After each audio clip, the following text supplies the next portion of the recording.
हमारी कहानी का मेन कैरेक्टर वो सबसे शक्तिशाली सेज है जिसने इंसानियत को मॉन्स्टर्स और उनके राजा के हमले से बचाया था, लेकिन उस जानलेवा लड़ाई से थककर वो मर गया। सौभाग्य से ये उसका अंत नहीं था। वो 50 साल बाद एक लड़के के शरीर में पुनर्जन्म लेता है और एक बार फिर से सबसे शक्तिशाली बनने के लिए मैजिक एकेडमी में प्रवेश करता है। क्या वो इसमें सफल होगा? आइए जानते हैं।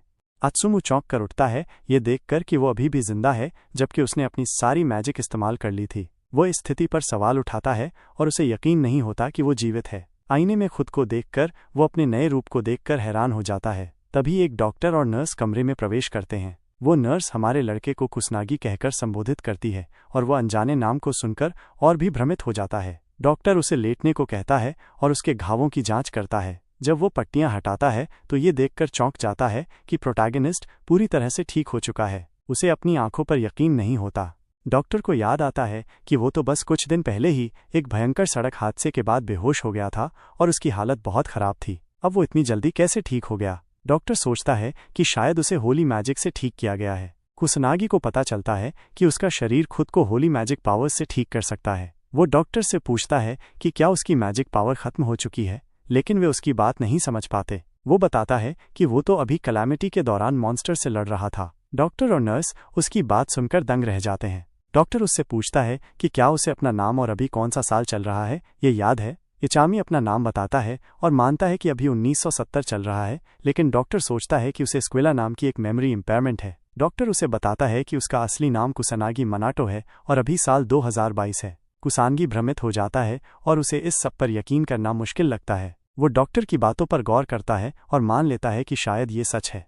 उसे एक टीवी दिखाई देता है और वो सोचता है कि ये इतनी पतली और साफ तस्वीर कैसे दिखा रही है। वो एक कैलेंडर देखता है और पुष्टि करता है कि सच में 2022 ही चल रहा है। वो नर्स के हाथ में एक पतला डिवाइस देखकर हैरान रह जाता है। हमारा लड़का उलझन में पड़ जाता है और सोचने लगता है कि क्या वो वाकई भविष्य में पहुंच गया है। डॉक्टर उसे कैलामिटी के बारे में कुछ जानकारी देता है जो हमारे लड़के ने पहले बताई थी। वो याद करता है कि ये 50 साल पहले हुआ था, लेकिन उसके बाद कभी नहीं हुआ। प्रोटैगनिस्ट को डॉक्टर की बात पर यकीन नहीं होता और वो पूछता है कि फिर सारे मॉन्स्टर्स का क्या हुआ। डॉक्टर इसे शांति का युग कहता है और बताता है कि अब तो शायद ही कोई मॉन्स्टर बचा हो। कुसांगी को पता चलता है कि अब दुनिया में वाकई शांति आ गई है और वो राहत की सांस लेते हुए भगवान का शुक्रिया अदा करता है और मुस्कुराने लगता है।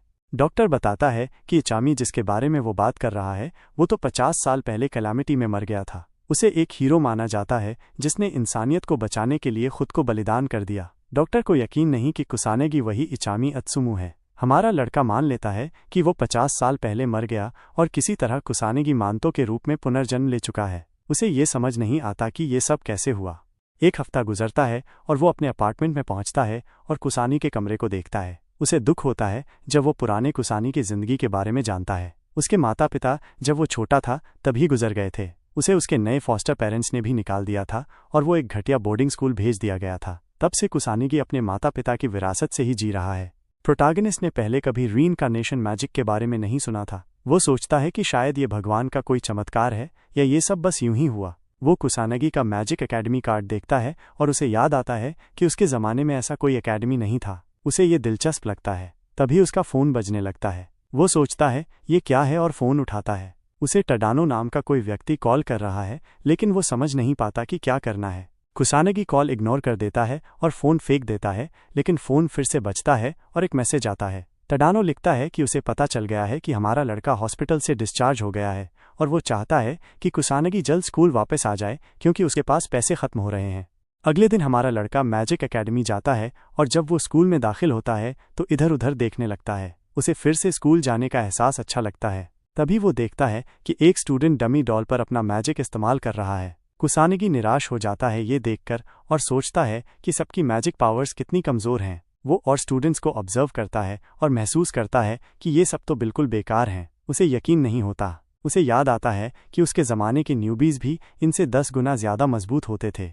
वो अपने क्लासरूम में दाखिल होता है और अपनी सीट पर बैठता है। वो एक्साइटेड महसूस करता है अपने नए एकेडमिक लाइफ को लेकर और सोचता है कि क्या उसके क्लासरूम में कोई दोस्त भी है। तभी एक लाल बालों वाला स्टूडेंट 2 और बच्चों के साथ क्लासरूम में आता है। वो पूछता है कि हमारे लड़के ने उसके टेक्स्ट को क्यों इग्नोर किया जबकि वो सिर्फ कुसानागी है। प्रोटैगनिस्ट उसे पहचान नहीं पाता तो शालीनता से उसका नाम पूछता है। टडानो गुस्से में आकर टेबल पर लात मारता है और फिर से अपना नाम बताता है। वो कुसानागी को कमज़ोर और बेकार कहता है, लेकिन हमारा लड़का उसे गंभीरता से नहीं लेता।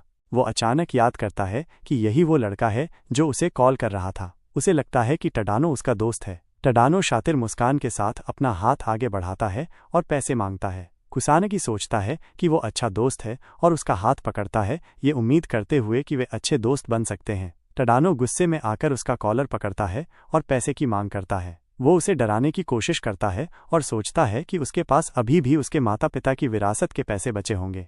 कुसानागी को अंत में समझ आता है कि उसका पुराना रूप बुलीड किया जाता था। टडानो उसे एक पंच मारने की कोशिश करता है, लेकिन तभी एक नीले बालों वाली खूबसूरत लड़की क्लासरूम में प्रवेश करती है। वो सबको गुड मॉर्निंग विश करती है। उसकी सुंदर मुस्कान टडानो को शांत कर देती है। वो हमारे लड़के को छोड़ देता है, लेकिन साफ कर देता है कि उसे पैसे चाहिए। बाद में कुसानागी को गुस्सा आता है, लेकिन बुली क्लासरूम छोड़ देता है। क्लास शुरू होती है और टीचर कलामिटी के बारे में बात करता है, जिसे फाइनल कलामिटी भी कहा जाता है। 50 साल पहले दुनिया भर में मॉन्स्टर्स आ गए थे और इंसानियत निराश हो गई थी, लेकिन एक महान सेज जिसका नाम इचामी अत्सुमु था, इंसानियत को बचाने के लिए डटा रहा। उसने कभी हार नहीं मानी और अकेले ही सभी मॉन्स्टर्स को खत्म कर दिया। अंत में उसने कलामिटी बॉस नामक डीमन गॉड का सामना किया, जो पूरे घटना का कारण था। इचामी ने अपनी जान दांव पर लगाकर फाइनल बॉस को हराया और तब से कलामिटी कभी वापस नहीं आई।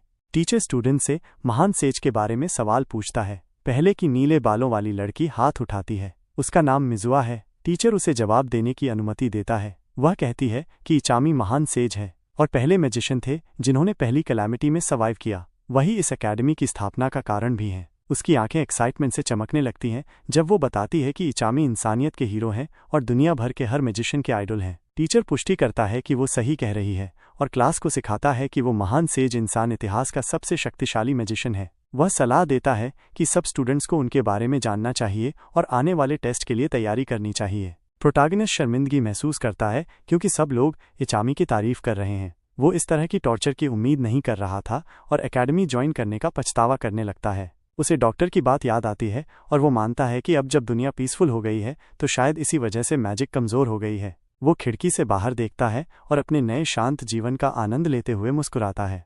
टीचर क्लास खत्म करता है और उम्मीद करता है कि सब कल होने वाली मैजिक पावर असेसमेंट एग्जाम के लिए तैयार होंगे। टडानो फिर से प्रोटैगनिस्ट के पास आता है और पूछता है कि क्या उसने टीचर की बात सुनी। वो एक्साइटेड है और मानता है कि कुसानागी की डॉग लेवल मैजिक एबिलिटीज़ को देखना मज़ेदार होगा। हमारा लड़का सोचता है कि ये बुली चुप क्यों नहीं हो रहा। वो क्लासरूम से बाहर निकलने का फैसला करता है और जैसे ही वो जाता है, टडानो कहता है कि उसके माता पिता के पास भी कोई मैजिक एबिलिटीज़ नहीं थीं। बुली उसे ऑर्फन कहकर हंसने लगता है। प्रोटैगनिस्ट आखिरकार पलटकर जवाब देता है। टडानो गुस्से में आ जाता है जब वो कुसानेगी को उसे इंसल्ट करते हुए सुनता है। उसका सब्र खत्म हो जाता है और वो कोई फायर मैजिक एक्टिवेट करता है। क्लासमेट शॉक्ड हो जाते हैं और उसे रोकने की कोशिश करते हैं। उनमें से एक सोचता है कि क्या वो क्लासरूम के अंदर ही ऐसी स्पेल का इस्तेमाल करने जा रहा है। टडानो वो स्पेल कुसानेगी की तरफ फेंकता है, ये उम्मीद करते हुए कि वो मर जाएगा। नीली बालों वाली लड़की उसे रोकने आगे बढ़ती है, लेकिन वो देर कर देती है। जैसे ही वो फायर ब्लास्ट कुसानागी की तरफ आता देखता है, वो बिल्कुल अनफेज्ड खड़ा रहता है। मैजिक अटैक उसे जोर से लगता है और सारे स्टूडेंट्स पीछे हट जाते हैं। मिजुआ इसे बेवकूफ़ी कहती है और टडानो को ऐसे बेकार झगड़े में मैजिक इस्तेमाल करने से मना करती है ताकि कोई घायल न हो। टडानो खुद को बचाते हुए कुसानागी पर दोष डालता है और अपनी गलती मानने से इनकार करता है। स्टूडेंट्स हमारे लड़के के बारे में चिंतित हो जाते हैं, लेकिन जैसे ही धुआं साफ होता है, कुसानागी बिना किसी चोट के बाहर आ जाता है। स्टूडेंट्स हैरान रह जाते हैं और वो मानता है कि वो ऑफ गार्ड था। टडानो डर के मारे पूछता है कि कुसानागी अभी भी खड़ा कैसे है जबकि उसे सीधा हमला लगा था। हमारा लड़का आसानी से लेवल 1 मैजिक को अपनी बैरियर से रोक सकता है बिना अपनी असली पावर इस्तेमाल किए। वो अब तक इंसल्ट सहन कर रहा था क्योंकि टडानो सिर्फ एक बच्चा है, लेकिन अब वो मानता है कि उसे सज़ा मिलनी चाहिए। एक ठंडे एक्सप्रेशन के साथ वो बुली की ओर बढ़ता है। टडानो घबराने लगता है और कुसानागी अपना मैजिक अनलीश करता है। सारे स्टूडेंट्स फ्रीज हो जाते हैं और हिल भी नहीं पाते। सब सोचते हैं कि क्या हो रहा है। मिजुआ भी सोचती है कि ये क्या हो रहा है। कुसानागी टडानो की तरफ बढ़ता है और अपना हाथ आगे करता है। टडानो डर के मारे कांपने लगता है, लेकिन तभी टीचर क्लासरूम में दाखिल हो जाता है और पूछता है कि ये आवाज़ कैसी थी। वो पूछता है कि क्या कोई अंदर मैजिक का इस्तेमाल कर रहा है। कुसानेगी उन्हें आश्वस्त करता है कि अंदर कुछ नहीं हो रहा, उसे लगता है कि जादू बाहर से आया है। टीचर को याद आता है कि आज कोई मैजिक एक्टिविटी नहीं होनी थी, लेकिन हमारा लड़का कहता है कि शायद उनके डिपार्टमेंट के बाहर कोई प्रैक्टिस कर रहा हो। टीचर स्मोक के बारे में एक्सप्लेनेशन मांगता है तो कुसानेगी कहता है कि वो बाहर से आया। टीचर उस पर भरोसा करता है, सभी को अपनी सीट्स पर लौटने को कहता है और फैसला करता है कि वो असली कल्प्रिट को ढूंढेगा। कुसानेगी एक मुस्कान के साथ माफी मांगता है और सोचता है कि अब झूठा सबूत बनाना पड़ेगा ताकि केस क्लोज हो सके। सारे स्टूडेंट्स यहाँ तक कि मिजुहा भी चौंक जाते हैं। टडानो गुस्से में अपने दांत पीसता है। एमसी को लगता है ये सभी स्टूडेंट्स बहुत कमजोर हैं और उसे शक है कि ये कभी किसी मॉन्स्टर को मार भी पाएंगे। हालांकि कलामिटी 50 साल पहले खत्म हो चुकी है, उसे अब भी लगता है कि खतरनाक मॉन्स्टर्स इस दुनिया में मौजूद हो सकते हैं। वो खुद ही सब कुछ चेक करने का फैसला करता है। रात को वो मैजिक सर्कल्स का इस्तेमाल कर शिबुया पहुंचता है। वो तबाह हो चुके शहर को देखता है और अपने पास्ट लाइफ की यादें ताज़ा करता है। उसे कोई मॉन्स्टर नहीं दिखता और लगता है कि शायद पुलिस ने पहले ही सब कुछ संभाल लिया। तभी उसे एक मॉन्स्टर की ऑरा और एक ह्यूमन की मौजूदगी का एहसास होता है और वो तेजी से वहां पहुंचता है। एक मॉन्स्टर एक सफ़ेद बालों वाली लड़की को कोने में दबोच लेता है, जो डर से कांपती है और अपनी जान की भीख मांगती है। जैसे ही मॉन्स्टर उसे खाने की कोशिश करता है, हमारा लड़का बीच में आकर एक ही अटैक में उसे खत्म कर देता है।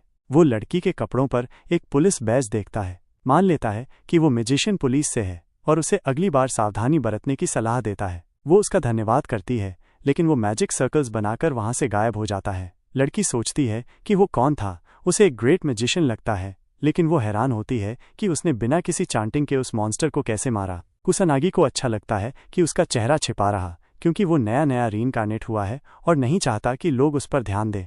वो हैरान होता है कि एक पुलिस मैजिशियन इतने कमज़ोर मॉन्स्टर से मरते मरते बच गई। उसे लगता है अब तो पुलिस भी कमज़ोर हो चुकी है। उसे यकीन हो जाता है कि इस जनरेशन के लोग मॉन्स्टर से नहीं लड़ सकते। वो मुस्कुराता है और समझ जाता है कि अब इंसानियत को फिर से उसकी ताकत की ज़रूरत है। वो फैसला करता है कि इस इलाके के सारे मॉन्स्टर्स को खुद ही खत्म करेगा।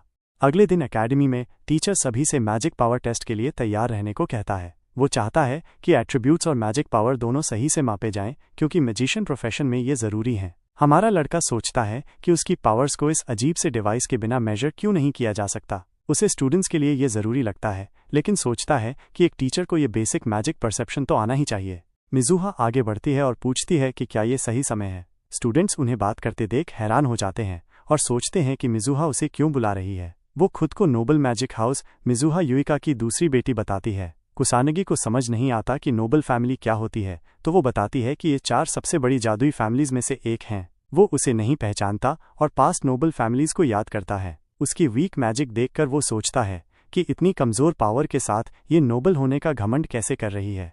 मिजुहा पूछती है कि वो इंटरेस्टेड क्यों नहीं है। उम्मीद करती है कि वो उसे लेकर ग्रेटफुल होगा। टडानो ईर्ष्या से दांत पीसता है और सोचता है कि वो दोनों क्या बात कर रहे हैं। कुसानगी पूछता है कि एक नोबल उससे जैसे लो लाइफ से बात क्यों कर रही है। मिजुहा चिढ़ जाती है, लेकिन नोबल होने के नाते शांत रहने की कोशिश करती है। वो पूछता है कि क्या उसे कोई मानसिक समस्या है। मिजुहा को याद आता है कि कल उसके ऊपर ब्लास्ट हुआ था और कुसानगी को कुछ भी नहीं हुआ था। वो सोचती है कि ज़रूर कुछ रहस्य है। तभी टीचर सबको मेजरमेंट्स के लिए तैयार रहने को कहता है और कुसानगी मुस्कुराते हुए वहां से निकल जाता है। मिजुहा फैसला करती है कि वो उसके असेसमेंट्स के बाद उसका असली पावर देखेगी। टडानो कॉन्फिडेंटली अपनी पावर्स दिखाता है, -5 फायर एट्रीब्यूट और 1000 मैजिक पावर। वो अपनी इंप्रूवमेंट पर खुश होता है। कुसानगी नोट करता है कि स्टैंडर्ड्स अब भी उसके ज़माने जैसे ही हैं। फिर मिजुहा आती है और अपनी वाटर एट्रीब्यूट के साथ 2000 मैजिक पावर दिखाती है। सभी हैरान हो जाते हैं और टीचर दोनों की तारीफ करता है और कहता है कि ये फ्यूचर के ग्रेट मैजिशियंस बन सकते हैं। कुसानगी इससे डिसअपॉइंटेड होता है और सोचता है कि 2000 मैजिक पावर तो एमेचर लेवल से ज़्यादा कुछ नहीं। मिजुहा घमंड से उसे देखती है और अपने नोबल पावर को दिखाने की कोशिश करती है। वो सोचता है कि वो उसे घूर क्यों रही है। तभी टीचर उसे असेसमेंट्स के लिए बुलाता है। वो स्टूडेंट्स को कहते सुनता है कि पिछले साल उसकी परफॉर्मेंस कितनी खराब थी। टडानो को लगता है कि वो एम्बैरेसिंग रिजल्ट दिखाएगा। मिजुहा भी सोचती है कि वो कितना पावर छुपा रहा है, लेकिन यकीन नहीं करती कि वो उसे पीछे छोड़ सकता है। कुसानगी पास्ट लाइफ में फेमस होने की परेशानी याद करता है और डिसाइड करता है कि वो अब पूरा पावर अनलीश करेगा। वो मुस्कुराता है और मशीन को चैलेंज करता है कि वो हिस्ट्री के सबसे महान सेज की ताकत को झेल सके।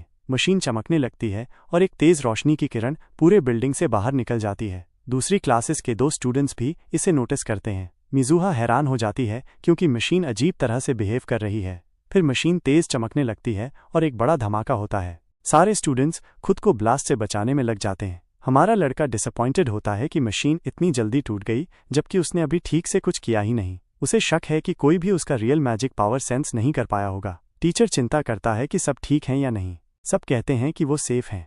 टीचर कुसानगी से पूछता है कि क्या वो ठीक है और कहता है कि वो तो एक्सप्लोजन के बीच में खड़ा था लेकिन फिर भी सेफ रहा, ये लक ही है। उसे शक होता है कि शायद डिवाइस मैलफंक्शन हो गया है और अब कुसानगी की पावर और एट्रीब्यूट को मेजर करना नामुमकिन है। कुसानगी पूछता है कि वो इतना परेशान क्यों हो रहा है। टीचर कहता है कि उसे स्टूडेंट्स को कॉम्बैट क्लास के लिए ग्रुप्स में बांटना है और असेसमेंट के बिना डिसाइड करना मुश्किल है। वो टडानो से कहता है कि वो कुसानगी को अपनी ग्रुप में ले ले। टडानो इस मौके को देखकर मान जाता है ताकि वो उसे बुली कर सके। टीचर खुश होता है कि टडानो ने अग्री किया। टडानो कुसानागी के पास आता है और ईवल एक्सप्रेशन के साथ कहता है कि वो कॉम्बैट क्लास में उसका इंतजार करेगा। सभी स्टूडेंट्स ओल्ड शिबुया पहुंचते हैं और टीचर बताते हैं कि वहां अब भी कुछ मॉन्स्टर्स रहते हैं जो ग्रेट कैलामिटी के वक्त बच गए थे। पुलिस और मैजिशियंस वहां रेगुलरली जाकर मॉन्स्टर्स से लड़ते हैं। एकेडमी के स्टूडेंट्स को भी किसी वजह से इसमें भाग लेना पड़ता है। टीचर कहता है कि घबराने की जरूरत नहीं क्योंकि ज्यादातर मॉन्स्टर्स पहले ही खत्म किए जा चुके हैं। हमारा लड़का एक्सपेक्ट नहीं कर रहा था कि प्रैक्टिकल क्लास होगी। उसे उम्मीद है कि स्टूडेंट्स कम से कम कुछ मॉन्स्टर्स तो मार सकें क्योंकि अब वो ग्रुप्स में काम करेंगे। उसे याद आता है कि वो कल रात यहाँ आया था लेकिन अब उसे कुछ मॉन्स्टर्स की ऑरा महसूस हो रही है। वो सोचता है कि जब उसने कल सब साफ कर दिया था तो अब फिर से मॉन्स्टर्स कहाँ से आ गए। कुछ लड़कियों को कंपटीशन की बात करते हुए सुनकर उसे हैरानी होती है कि प्रैक्टिकल क्लास में भी स्टूडेंट्स इतने केयरफ्री कैसे हैं। मिजुहा उसे गौर से देख रही होती है। टीचर प्रैक्टिकल क्लास शुरू करता है और कहता है कि सभी एक दूसरे के साथ मिलकर काम करें। टडानो प्रोटैगनिस्ट को नोटिस करता है और उसे बुलाता है। वो अपने ग्रुप के साथ आता है और कुसानी को कहता है कि वो वहीं खड़ा रहे और उनके काम में दखल न दे। टडानो साफ करता है कि अगर कुसानी की फिर से पंगा लेने की कोशिश करेगा तो वो बख्शेगा नहीं। प्रोटैगनिस्ट सोचता है कि अगर इन्हें उससे इतनी नफरत है तो उसे नज़रअंदाज क्यों नहीं कर देते। टडानो गुस्से से कहता है कि वो बात न करे। उसे समझ नहीं आता कि मिजुहा फिर भी उससे बात क्यों करती है जबकि वो टोटली ट्रैश है। एमसी को हैरानी होती है और उसे पता चलता है कि टडानो को मिजुहा से फीलिंग्स हैं। टडानो गुस्से में आ जाता है। तभी प्रोटैगनिस्ट को कुछ महसूस होता है और बुलीज उस पर मैजिक से हमला करने की कोशिश करते हैं लेकिन वो उन्हें रोकने की चेतावनी देता है। टडानो कहता है कि अब माफी से काम नहीं चलेगा। कुसानेगी उसे पीछे देखने को कहता है लेकिन टडानो को लगता है कि वो कोई बहाना बना रहा है। टडानो जैसे ही पीछे देखता है पूरी ग्रुप एक टॉल मॉन्स्टर को देखकर डर जाती है। सब पसीने पसीने हो जाते हैं और सोचते हैं कि ये डीमन सोल्जर यहाँ क्या कर रहा है। बाकी बुलीज टडानो को हाइप करते हैं कि वो उसे हरा देगा। टडानो घबराए हुए चेहरे के साथ हाँ कहता है और फायर मैजिक से हमला करता है। एक एक्सप्लोजन होता है और सबको लगता है कि मॉन्स्टर मर गया लेकिन स्मोक के हटते ही मॉन्स्टर वहीं खड़ा नजर आता है। टडानो के चेहरे से खून उतर जाता है और उसे कोई स्क्रैच तक नहीं दिखता। एमसी कहता है कि उसकी pathetic level 1 magic demon soldier पर कोई असर नहीं करेगी। मॉन्स्टर आगे बढ़ता है और पूरी ग्रुप डर जाती है। सब घुटनों पर गिर जाते हैं और कांपने लगते हैं। टडानो की आंखों में आंसू आ जाते हैं और वो डर के मारे पैंट में पेशाब कर देता है। लेकिन जैसे ही मॉन्स्टर उसे मारने वाला होता है वो प्रोटैगनिस्ट की पावर महसूस करता है और पीछे हट जाता है। कुसानेगी आगे बढ़ता है और सोचता है कि मॉन्स्टर को पता चल गया कि ग्रुप में सबसे ताकतवर कौन है। वो मॉन्स्टर से खुद भिड़ता है और अपनी पावर अनलीश करता है। मॉन्स्टर भी अपनी पूरी ताकत लगा देता है और मल्टीपल मैजिक सर्कल्स समन करता है। टडानो और उसकी ग्रुप को शक होता है कि प्रोटैगनिस्ट ये लड़ाई जीत पाएगा। सब मौत मान लेते हैं। मॉन्स्टर एक लेवल 2 मैजिक रॉक क्रीक का इस्तेमाल करता है। एक बड़ा पत्थर कुसानागी की तरफ आता है लेकिन वो बेफिक्र खड़ा मुस्कुराता है। वो एक लेवल 1 मैजिक फायर एरो का इस्तेमाल करता है और उसे डीमन सोल्जर की तरफ फेंकता है। उसकी फायर एरो उस बड़े पत्थर को पूरी तरह तोड़ देती है और फिर मॉन्स्टर को भी हिट करती है। एक बड़ा एक्सप्लोजन होता है। टडानो और उसके साथी आंखें खोलते हैं। वो शॉक्ड होते हैं ये देखकर कि मॉन्स्टर मारा जा चुका है।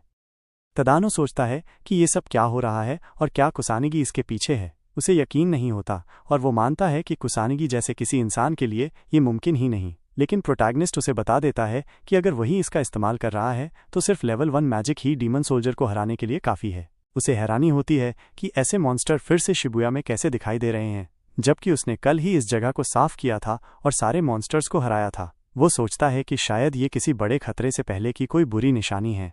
प्रोटैगनिस्ट सोचता है कि क्या उसे इस पूरी स्थिति को गंभीरता से लेना चाहिए। अचानक उसे अपने पिछले जीवन के विनाश की झलकियां याद आने लगती हैं। उसने कई लोगों को, जिनमें उसके प्रियजन भी शामिल थे, अपने सामने मरते देखा था। वो थोड़ा उदास हो जाता है और अपनी मुट्ठी भींच लेता है।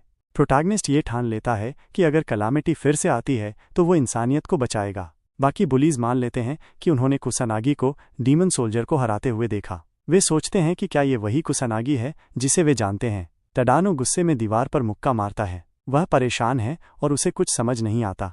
इस बीच मिजुआ सब कुछ दूर से देख रही होती है और कुसानी के बारे में और जानकर हैरान होती है। मिजुआ एक लेवल 1 मैजिक जिसका नाम aqua सॉसर है निकालती है और एक कमज़ोर मॉन्स्टर को आसानी से हरा देती है। उसके क्लासमेट्स हैरान हो जाते हैं और उसकी तारीफ करने लगते हैं। वह चिढ़ जाती है और सोचती है कि आम लोग इतनी आसानी से क्यों प्रभावित हो जाते हैं। उसे लगता है कि ऐसा सिर्फ इसलिए है क्योंकि वो एक जीनियस है। अचानक वो टडानो के ग्रुप को देखती है। मिजुहा अपने ग्रुप मेंबर्स से बाकी को संभालने के लिए कहती है और वहां से चली जाती है। उसे लगता है कि टडानो शायद फिर से प्रोटैगनिस्ट को परेशान कर रहा है और वो काफ़ी उत्साहित हो जाती है। वो जल्दी से दौड़ती है ताकि ये नज़ारा मिस न हो जाए। वह एक दीवार के पीछे खड़ी होकर झांकती है। मिजुआ हैरान रह जाती है जब वो डीमन सोल्जर को देखती है। उसे शक है कि वे लोग ऐसे मॉन्स्टर से लड़ भी पाएंगे या नहीं, लेकिन डर के बावजूद वो लड़की मदद करने का फैसला करती है क्योंकि वो मिजुआ परिवार से है। उसे भरोसा है कि वो कुछ कर सकती है। मिजुहा उस ग्रुप की तरफ दौड़ती है और सबको चिल्लाकर भागने को कहती है। अचानक एक बहुत बड़ी फायर मैजिक की लहर उसके सामने आती है और डीमन सोल्जर से टकराती है। कुसानागी एक ही वार में उस मजबूत मॉन्स्टर को गिरा देता है। मिजुआ चौंक जाती है और सोचती है कि क्या ये सब प्रोटैगनिस्ट कर रहा है। उसे याद आता है कि कुसानागी पहले एक शर्मीला लड़का था जिसकी मैजिक पावर बेहद घटिया थी। अब वो यकीन नहीं कर पा रही कि वो उसी कुसानागी को देख रही है। उसने बहुत ध्यान से देखा लेकिन उसे कोई चैंटिंग नहीं सुनाई दी। मिजुआ को समझ नहीं आता कि ये कैसे मुमकिन है कि उसने सिर्फ लेवल 1 मैजिक से डीमन सोल्जर को हरा दिया, वो भी बिना एक भी मंत्र बोले। ये सब उसके लिए बहुत मुश्किल है मानना। वो जानती है कि हर डीमन की ताकत उसकी बॉडी पर मौजूद क्रिस्टल्स की संख्या से तय होती है। यही तरीका डीमन्स के बीच रैंकिंग तय करने के लिए इस्तेमाल होता है। मैजिकल बीस्ट्स का रैंक 6 होता है, डीमन सोल्जर्स का 5वां, डीमन कैप्टन्स का 4था, डीमन जनरल्स तीसरे रैंक पर आते हैं, डीमन किंग का रैंक 2 होता है और सबसे ताकतवर डीमन जिसे डीमन गॉड कहा जाता है उसका रैंक 1 होता है। ये सारे रैंक डीमन्स के लिए फिक्स होते हैं, इसलिए हर मॉडर्न मैजिशियन को पता है कि डीमन सोल्जर को हराने के लिए कम से कम लेवल 3 मैजिक की ज़रूरत होती है। वो नहीं मानती कि लेवल 1 मैजिक काफ़ी है। कुसानेगी उसकी दिशा में चलने लगता है। उसे पता है कि अब छिपने की कोई वजह नहीं, इसलिए वो फिर से झांकती है और प्रोटैगनिस्ट को देखती है। वो उसे बुलाता है और कहता है कि ऐसे छुपकर झांकना बंद करे। वह शर्मिंदा हो जाती है और पूछती है कि उसे कैसे पता चला। प्रोटैगनिस्ट सोचता है कि अगर कोई मेज है तो ये न जानना तो बेवकूफ़ी होगी। मिजुआ कंफ्यूज हो जाती है। उसे निराशा होती है ये देखकर कि वे लोग सच में मैजिक को महसूस भी नहीं कर सकते। लड़का वहां से चलता है। वो उसे रोकने की कोशिश करती है लेकिन वो नहीं रुकता। मिजुहा एक्सप्लेनेशन मांगती है और उसके पीछे दौड़ती है, लेकिन गली में कोई नहीं होता। कुसानेगी एक बिल्डिंग पर कूद जाता है और लड़की को ढूंढते हुए देखकर चिढ़ जाता है। वो शहर में मॉन्स्टर्स चेक करने निकलता है और पाता है कि अब डीमन सोल्जर्स नहीं बचे हैं, लेकिन मैजिकल बीस्ट्स की संख्या अभी भी काफ़ी है। टडानो की डीमन सोल्जर के सामने घटिया परफॉर्मेंस को देखकर उसे शक होता है कि बाकी स्टूडेंट्स ऐसे बीस्ट्स को हरा भी पाएंगे। प्रोटैगनिस्ट कुछ मैजिकल बीस्ट्स खत्म करने का फैसला करता है। उसका शरीर चमकने लगता है और वो अपनी मैजिक एक्टिवेट करता है। वो पूरे अबैंडन शहर के इलाके को कवर कर पाता है, इसलिए वो 2 मैजिक सर्कल्स निकालता है और अपनी लेवल 2 मैजिक जिसका नाम बैरेट है इस्तेमाल करता है। आसमान में कई लाइट बीम्स शूट होकर शिबुया में फैल जाती हैं। टडानो और उसका ग्रुप इन्हें देखता है और सोचता है कि ये शूटिंग स्टार्स हैं। मिजुआ इसे मैजिक पहचानती है और सोचती है कि एक साथ इतनी सारी मैजिक एबिलिटीज किसने अनलीश की होंगी। शिबुया के अंदर कहीं 2 स्टूडेंट्स कई मैजिकल बीस्ट से घिर जाते हैं। वे उम्मीद छोड़ देते हैं और मान लेते हैं कि अब उनकी मौत तय है, लेकिन जैसे ही मॉन्स्टर लड़की की तरफ बढ़ता है वो अचानक रुकता है और दर्द से चीखता है क्योंकि उसे एक तेज लाइट बीम लगती है। स्टूडेंट्स एक दूसरे से पूछते हैं कि वे ठीक हैं या नहीं। प्रोटैगनिस्ट ऊपर से सब देख रहा होता है। वो मॉन्स्टर्स को मारने में मज़ा महसूस करता है। वो देखता है कि सब मॉन्स्टर्स मर रहे हैं और तभी उसे एहसास होता है कि उसने हद पार कर दी है और लगभग शिबुया के सारे मॉन्स्टर्स को ख़त्म कर डाला है। कुसानागी चिंतित हो जाता है और सोचता है कि अब क्लास आगे चलेगी या नहीं। उसे अफसोस होता है कि उसने खुद को थोड़ा रोका नहीं। वो शहर में घूमने के लिए मैजिक सर्कल्स का इस्तेमाल करता है और एक छिपी हुई गली में उतरता है। वो अब अपनी पावर्स को ज़रूरत से ज़्यादा छुपाना नहीं चाहता, लेकिन सारा ध्यान उसे परेशान करता है। वो अपनी क्लासमेट्स और टीचर्स से मिल जाता है। टीचर एक मैजिकल बीस्ट की लाश को चेक करता है और सोचता है कि इतने सारे कैसे बच गए। उसे लगा था कि ज़्यादातर तो पहले ही मार दिए गए थे। उसे लगता है कि कोई स्किल्ड इंडिविजुअल ने इन्हें मारा है, क्योंकि एक बार में मॉन्स्टर को मारना आसान नहीं होता। उसे वो मैजिक याद आता है जिससे मॉन्स्टर्स मरे थे। वो जानता है कि इतनी सारी मैजिक बुलेट्स चलाना नल एट्रीब्यूट में आता है। हैरान होकर वो मानता है कि उसने ऐसा पहले कभी नहीं देखा। वो मानता है कि चीज़ें हाथ से निकल जाती अगर वो मैजिक नहीं होती। वो जानता है कि 2 मैजिक बुलेट्स फायर करना भी इम्प्रेसिव है, और अगर ये संख्या 6 या उससे ऊपर हो जाए तो कोई एवरेज स्टूडेंट ऐसा नहीं कर सकता। स्टूडेंट्स गुस्से में चिल्लाते हैं कि उन्हें इतने सारे मॉन्स्टर्स क्यों झेलने पड़े और लगभग जान से हाथ धो बैठे। टीचर झुककर माफी मांगता है। उसे याद आता है कि उसने पुलिस से पुष्टि की थी कि ज्यादातर मॉन्स्टर्स पहले ही साफ कर दिए गए थे, और वो अफसोस करता है कि उसने स्कूल से दोबारा पुष्टि नहीं की। वो पूरी क्लास को खतरे में डालने के लिए दिल से माफी मांगता है। एक लड़की पूछती है कि क्या कोई उन्हें बचाने आया था। टीचर कहता है कि उसे कोई आइडिया नहीं, लेकिन ये पुलिस या कोई ऑफिशियल मेज नहीं था, शायद कोई इल्लीगल मैजिशियन था। वह दिल से उस अनजान रक्षक का शुक्रिया अदा करता है। प्रोटैगनिस्ट मुस्कुराता है क्योंकि वो टीचर को अपनी तारीफ करते हुए सुनता है। वो देखता है कि कुछ स्टूडेंट्स उसकी मैजिक बुलेट्स के बारे में बात कर रहे हैं। सभी ये जानना चाह रहे हैं कि वे क्या थीं।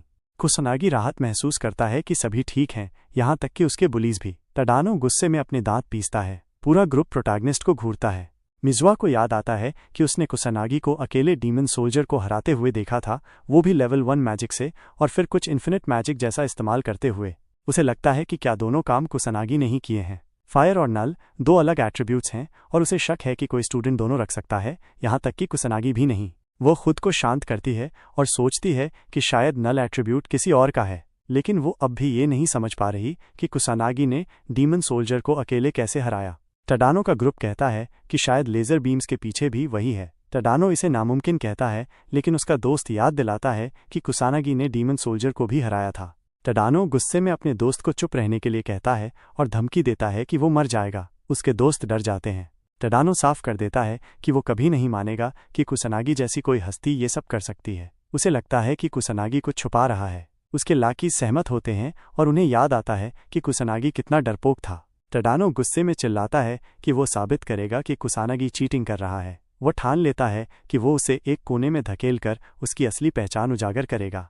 स्कूल के बाद कुसानागी बाहर निकलता है और उसे एक बड़े पुलिस के गैंग ने घेर लिया है। टडानो आगे आता है और कहता है कि वो काफी समय से इंतजार कर रहा था। प्रोटैगनिस्ट चिढ़ जाता है और उन्हें सलाह देता है कि इतनी जिद अगर वे मैजिक सीखने में लगाएं तो बेहतर हो। टडानो मानता है कि उसे ऐसा कुछ कहने का हक नहीं है, क्योंकि वो भी तो चीट करता है।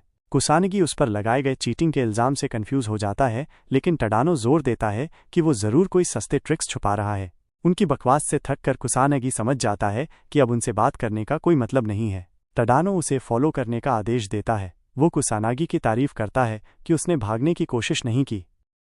कुसानागी साफ करता है कि ऐसा करने की कोई वजह नहीं है, लेकिन तादानो उस पर विश्वास नहीं करता और हमला कर देता है, एक घूंसा मारते हुए, ये जानते हुए कि कुसानागी पब्लिक पार्क में मैजिक का इस्तेमाल नहीं करेगा। घूंसा उसके चेहरे पर लगता है, लेकिन कुसानागी पर कोई असर नहीं होता। गुंडों का पूरा गैंग उस पर टूट पड़ता है, लेकिन वो धैर्य बनाए रखता है और पलटकर वार नहीं करता। तादानो पूछता है कि क्या हुआ है, ये मानते हुए कि कुसानागी बिना मैजिक के कुछ नहीं कर सकता। वो लगातार हमला करता है और ये भी साफ कर देता है कि वो नहीं रुकेगा और चाहे कुछ भी हो जाए कुसानागी को मार डालेगा। प्रोटैगनिस्ट को निराशा होती है। उनके हमलों से उसे एक खरोंच तक नहीं आती। उसकी मैजिकल पावर उसे किसी भी फिजिकल अटैक से खुद ब खुद बचा लेती है। चिढ़कर वो झूठ मूठ घायल होने का नाटक करता है ताकि तादानो की संतुष्टि हो सके। तभी अचानक कोई पीछे से आता है और पूछता है कि वो लोग कुसानागी पर हमला क्यों कर रहे हैं। तादानो पीछे मुड़कर देखता है, वो मिजुहा है। गुंडा शर्मिंदा हो जाता है और सफाई देने की कोशिश करता है। वो मिजुहा से कहता है कि वो लोग तो बस मजाक कर रहे थे, लेकिन मिजुहा उसकी बातों में नहीं आती और उसे कुसानागी को परेशान करने के लिए डांटती है। वो अपने क्लासमेट्स की हरकतों से निराश है और सोचती है कि क्या इन्हें अपनी हरकतों पर शर्म नहीं आती। तादानो को अजीब लगता है, लेकिन वो सारा दोष कुसानागी पर डालता है। उसे लगता है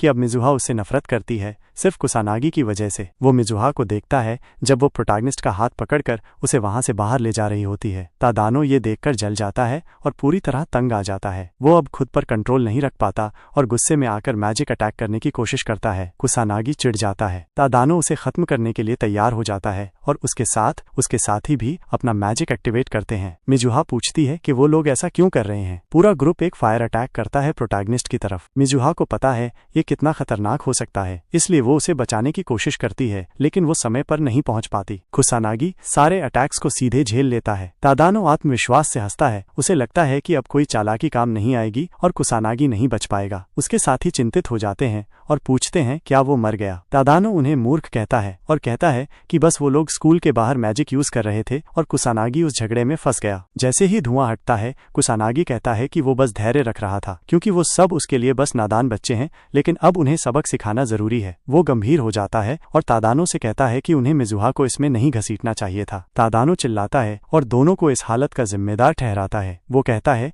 अब वो नहीं रुकेगा जब तक कुसानागी मर नहीं जाता। वो एक और मैजिक सर्कल निकालता है और सब मिलकर एक साथ अटैक करते हैं। हमारा बॉय एक छोटा सा मैजिक सर्कल निकालता है। बुली उसका मजाक उड़ाते हैं और कहते हैं कि वो सिर्फ दिखावा कर रहा है, लेकिन तभी प्रोटैगनिस्ट मैजिक ड्रेन का इस्तेमाल करता है। हरे रंग की अजीब टेंटेकल्स उस छोटे सर्कल से निकलती हैं और पूरे गैंग को पकड़ लेती हैं। सभी घबरा जाते हैं और खुद को छुड़ाने की कोशिश करते हैं, लेकिन नाकाम रहते हैं। उनकी सारी ताकत धीरे धीरे खींची जाती है और एक एक करके सब बेहोश हो जाते हैं। कुसानागी निराश होता है। उसे लगा था ये लोग थोड़ी देर और टिकेंगे। उसे उम्मीद है ये बुली अब सुधर जाएंगे। मिजुहा कंफ्यूज हो जाती है। उसे यकीन नहीं होता कि अभी उसने मैजिक देखा। वो हैरान है कि पूरा गैंग कैसे बेहोश हो गया, लेकिन उसे समझ नहीं आता कि ये सब कैसे हुआ। कुसानागी उठता है और जाने लगता है, लेकिन मिजुहा उसे रोकती है और पूछती है कि क्या हुआ। वो पूछती है कि ये कैसा मैजिक था और उसे याद आता है कि कुछ दिन पहले तो कुसानागी कोई भी स्पेल ठीक से कास्ट नहीं कर पाता था। वो सवाल करती है कि वो असल में है कौन। प्रोटैगनिस्ट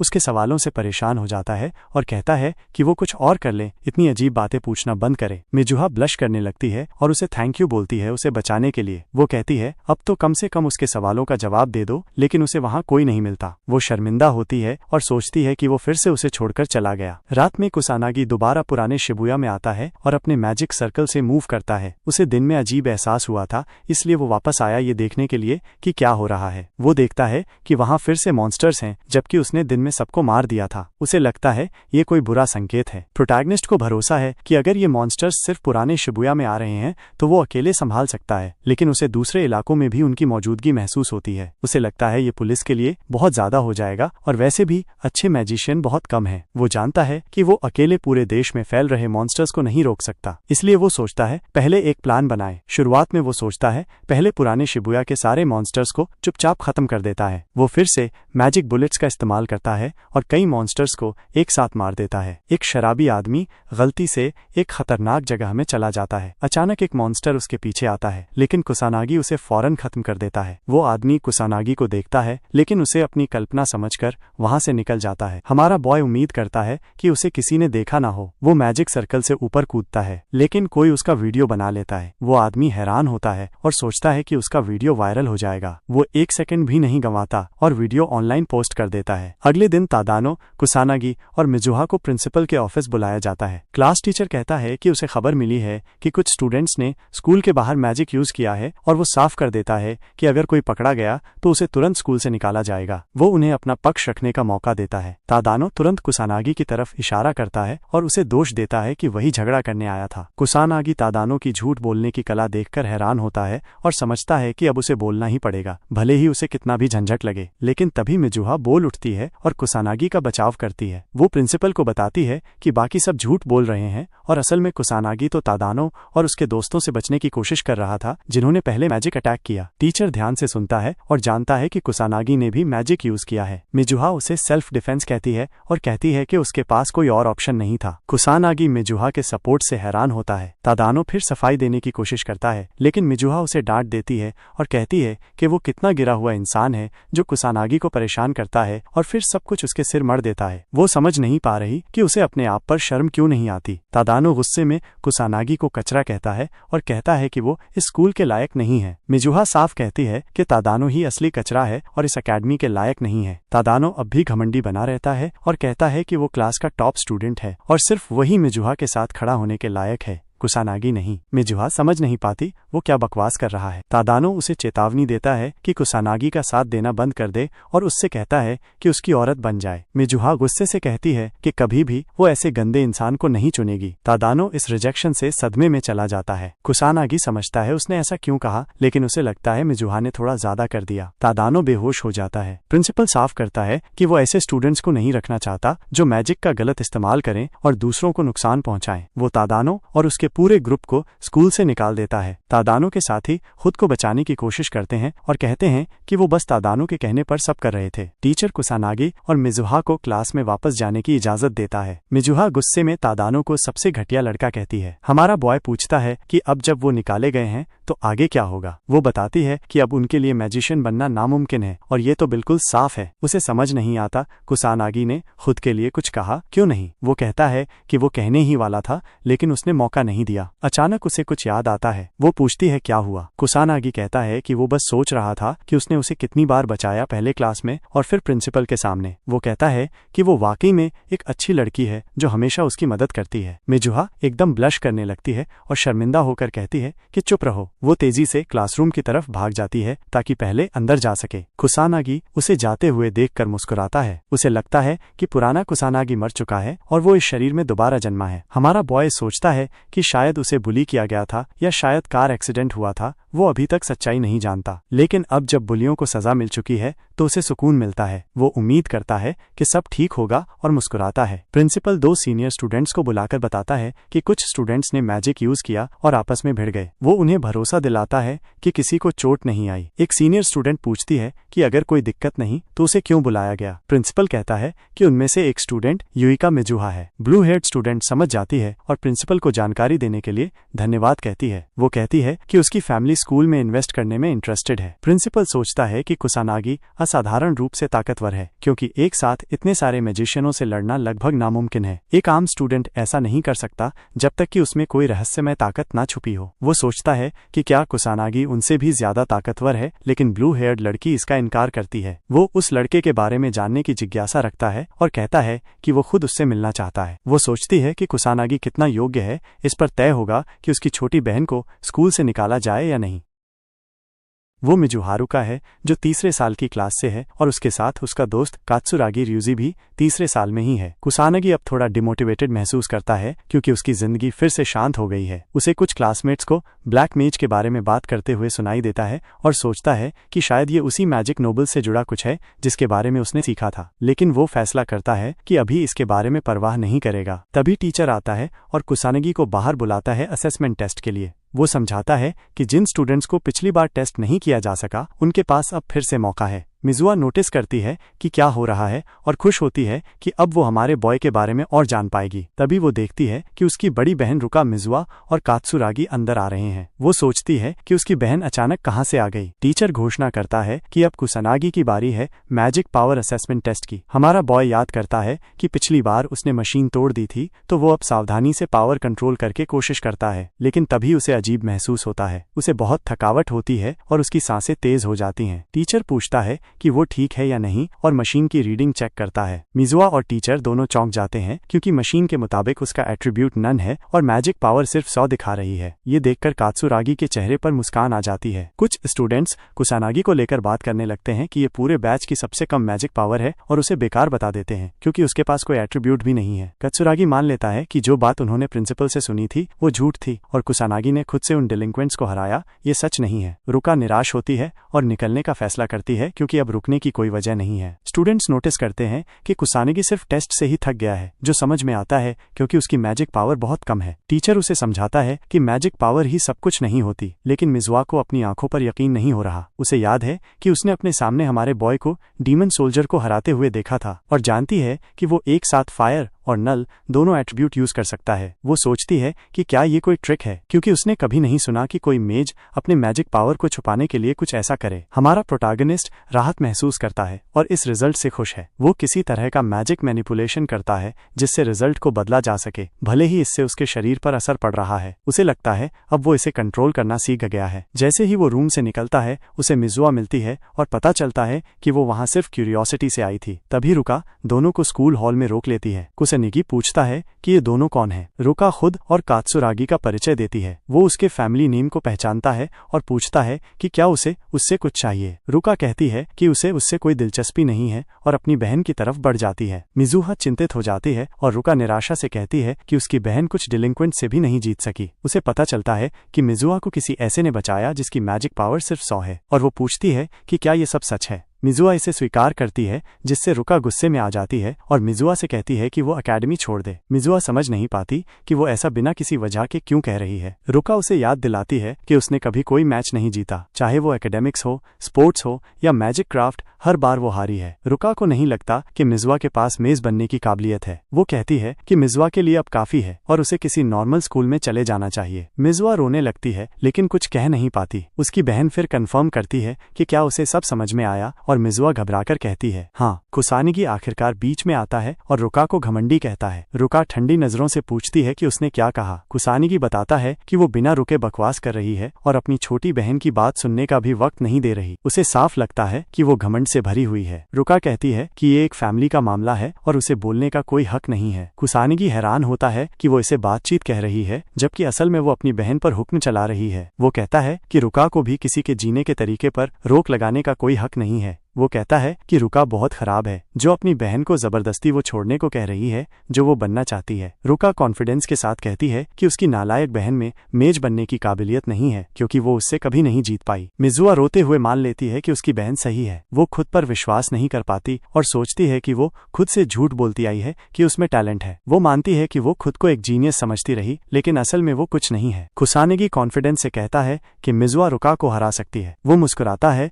जिससे सब कंफ्यूज हो जाते हैं। रुका पूछती है क्या वो उसे चैलेंज कर रहा है और वो कहता है कि अभी नहीं लेकिन कुछ वक्त चाहिए। रुका 2 हफ्ते का टाइम देती है और सुझाव देती है कि एक 2-on-2 मैजिक ड्यूएल हो। कुसानगी हैरान होता है लेकिन उसे नॉनसेंस कहकर मान जाता है। वो मिजुआ से पूछता है क्या वो इसके लिए तैयार है और मुस्कुराते हुए पूछता है। मिजुआ शांत हो जाती है और रोना बंद कर देती है। अब वो डिटरमाइंड हो जाती है और चैलेंज को स्वीकार कर लेती है। जब सब तय हो जाता है कुसानगी कहता है कि अगर वो जीत गए तो ये मुद्दा दोबारा नहीं उठेगा। रुका दांव लगाती है कि अगर वो और कत्सुरागी जीत गए तो मिजुआ को एकेडमी छोड़नी होगी। वो चेतावनी देती है कि वो बख्शने वाली नहीं है इसलिए उन्हें पूरी तैयारी के साथ सच का सामना करना होगा। कुछ देर बाद मिजुआ और कुसानगी रूफटॉप पर होते हैं। मिजुआ उससे मदद मांगती है और चाहती है कि वो उसे मैजिक सिखाए ताकि वो जल्दी सुधार कर सके। कुसानगी समझ जाता है कि उसे रूफटॉप पर क्यों बुलाया गया। वो पूछता है कि क्या वो वाकई किसी ऐसे से सीखना चाहती है जिसकी मैजिक पावर सिर्फ 100 है और जिसे सब ट्रैशी मानते हैं। लेकिन मिजुआ उसके झांसे में नहीं आती और पहले से जानती है कि वो अपनी असली ताकत छुपा रहा है। उसे लगता है कि वो उससे कहीं ज्यादा स्ट्रांग है। कुसानगी नोटिस करता है कि इस बार मिजुआ पीछे हटने वाली नहीं है।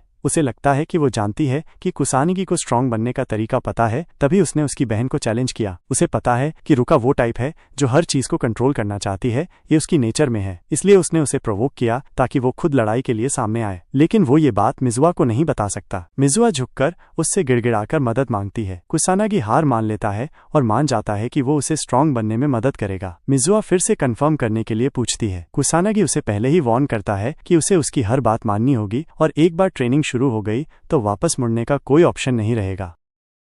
वह तुरंत ही उसकी सभी शर्तों को मान जाती है। कुसानगी के लिए मना करना मुश्किल हो जाता है क्योंकि वो इतनी विनम्रता से उससे मदद मांग रही है और वैसे भी शाबुया में जितने मॉन्स्टर्स उसने देखे हैं उसके बाद एक मेज को ट्रेन करना एक समझदारी भरा कदम लग रहा है। वो तय करता है कि आज से ही उसकी ट्रेनिंग शुरू करेगा और सोचता है कि प्रैक्टिस के लिए कोई जगह ढूंढनी होगी। मिजुआ शर्माते हुए एक हल्की सी मुस्कान के साथ उसे अपने घर आने का न्योता देती है। कुछ देर बाद वे दोनों उसके घर पहुंचते हैं। कुसानगी उसके बड़े घर को देखकर चौंक जाता है लेकिन मिजुआ को लगता है कि ये तो आम बात है क्योंकि उसके पिता एक नोबल मेज हैं। मिजुआ को अचानक याद आता है कि ये पहली बार है जब उसने किसी लड़के को अपने घर बुलाया है। वो सोचती है कि कहीं उसे ये अजीब तो नहीं लगा, हालांकि उसके मन में कोई गलत इरादा नहीं है। कुसानगी कहता है कि चलो शुरुआत करते हैं लेकिन देखता है कि मिजुआ तो किसी ख्याल में खोई हुई है तो वो उसे उइका कहकर बुलाता है। उसका पहला नाम सुनकर मिजुआ शर्मा जाती है लेकिन कुसानगी कहता है कि वो सिर्फ कंफ्यूजन से बचने के लिए ऐसा कह रहा है क्योंकि उसकी बहन का नाम भी मिजुआ है। मिजुआ को थोड़ी निराशा होती है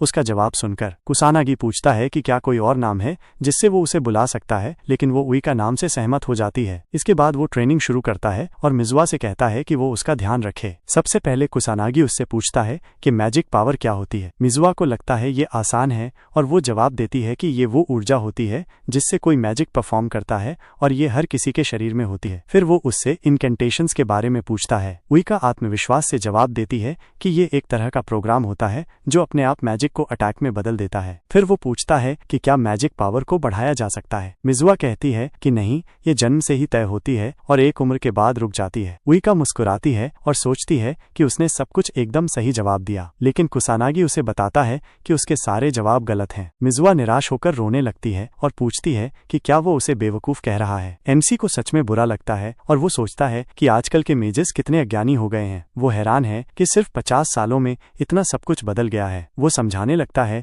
कि मैजिक पावर केवल शरीर में नहीं होती बल्कि नेचर और आसपास के माहौल में भी होती है। इनकैंटेशंस सिर्फ एक तरीका होता है जिससे मैजिक को कंट्रोल किया जा सकता है और मैजिक पावर को बढ़ाना भी मुमकिन है। मिजुआ को उसकी बातों पर विश्वास नहीं होता और वो कहती है कि ये सब एकेडमी की टीचिंग्स के खिलाफ है। अगर ये सच हुआ तो पूरा मैजिक क्राफ्ट एकेडमी हिल जाएगा। कुसानागी को परवाह नहीं कि वो उस पर विश्वास करती है या नहीं। वो कहता है कि इन 3 बातों को वो उसे ट्रेनिंग में सिखाएगा। फिर वो मिजुआ को बैठने का आदेश देता है और बताता है कि अब वो अपनी मैजिक पावर उसके शरीर में चैनल करेगा, इसलिए जैसे ही उसे कुछ महसूस हो उसे बताना होगा। मिजुआ चौंक जाती है ये जानकर कि मैजिक पावर को महसूस किया जा सकता है। वो साफ करता है कि अगर उसे कुछ महसूस नहीं हुआ तो वो कभी ताकतवर नहीं बन पाएगी। वो उसे आंखें बंद करने को कहता है और उसे छूकर अपनी मैजिक पावर छोड़ता है, लेकिन मिजुआ को कुछ महसूस नहीं होता। वो और ज्यादा मैजिक पावर छोड़ता है और सोचता है कि इतनी पावर के बाद भी उसे कुछ क्यों नहीं महसूस हो रहा। आखिरकार यूरेका को कुछ महसूस होता है। उसे लगता है उसकी पीठ गर्म हो रही है। कुसानागी उसे बताता है कि इसे मैजिक पावर परसेप्शन कहते हैं। अब मिजुआ को उसकी बात समझ आने लगती है। वो कहता है कि ये एहसास उसे हमेशा याद रखना होगा क्योंकि ये पहली चीज है जो उसे मैजिक पावर को पहचानने में मदद करेगी। वो बताता है कि मैजिक पावर नेचर भी मौजूद होती है और उसका पहला लक्ष्य है उसे पहचानना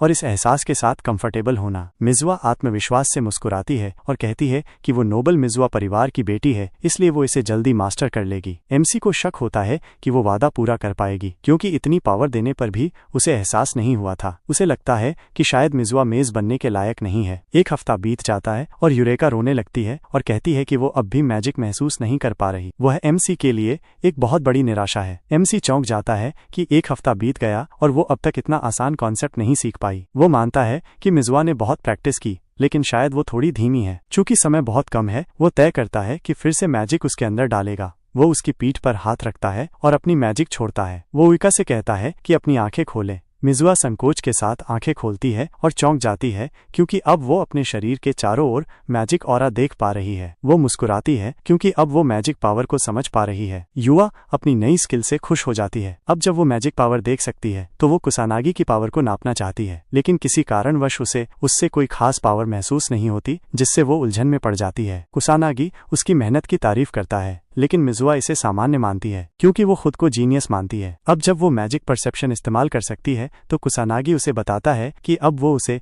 मैजिक पावर को एडजस्ट करना सिखाएगा। वो उसे समझाता है कि किसी भी मैजिक क्राफ्ट में सही मात्रा में मैजिक पावर कैसे इस्तेमाल करनी चाहिए। उसे बस एफिशिएंसी पर ध्यान देना होगा और बाकी सब भूल जाना है। उसे अपनी सारी मैजिक पावर को पूरी तरह इस्तेमाल करना होगा ताकि रिकवरी के बाद उसका कैपेसिटी बढ़ जाए। कुसानागी को यकीन है कि अब मिजुआ उसके सारे इंस्ट्रक्शंस को आसानी से फॉलो कर पाएगी क्योंकि अब वो क्लियर मैजिक को महसूस कर सकती है। वो जानता है कि जो कुछ भी वो सिखा रहा है वो एकेडमी की बेसिक से बिल्कुल अलग है, लेकिन उसे परवाह नहीं। यूका मुस्कुराकर कहती है कि अब वो उस पर पूरा भरोसा करती है और उसे कोई शक नहीं है। एमसी उसके इस जवाब से खुश होता है। अब वो ट्रेनिंग का अगला स्टेज शुरू करने का फैसला करता है। वो मिजुआ से कहता है कि थोड़ा पीछे हट जाए क्योंकि अब वो दोनों एक दूसरे से लड़ने वाले हैं। मिजुआ कहती है कि उसे कोई आपत्ति नहीं है और वो बेसब्री से उसकी असली ताकत देखने के लिए उत्साहित है।